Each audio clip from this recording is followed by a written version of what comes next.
Don't start the timer yet. When I say hello, start the timer. All right. Okay. Hello, everyone, and welcome to my senior speech. Don't have this memorized, by the way. I'm going to start off with a definition of a word that you've definitely heard before, but may not know the meaning of it. Autism.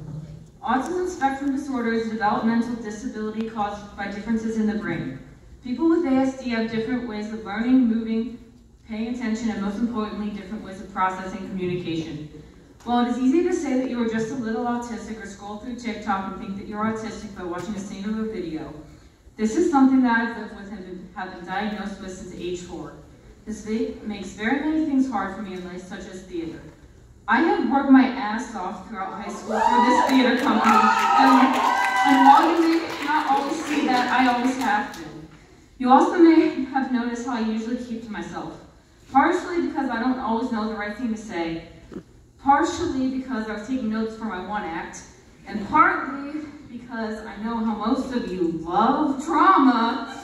And drama overwhelms me to the point where it makes my brain feel like exploding, so I've always done my best to avoid that. Honestly, I think we all need less drama in this theater company.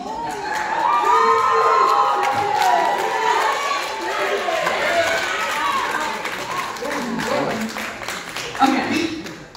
Most importantly, I would like to thank Ms. Lennon for giving me a chance and giving me my biggest roles I've ever had in track, Mrs. Fredericks for putting up with my pitchy singing, Mrs. Lynch and Angela for putting up with my clumsiness, my entire cast of the Presumptuous Five for helping bring my dream to life, Gabs for being my best friend, TJ for being the best lighting technician ever, Zoe for being the best front of house assistant, and my whole community theater groups who have too many names to name.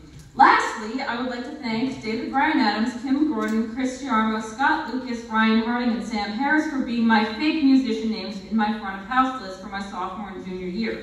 Go home and do your searching in your playbills because they were definitely there.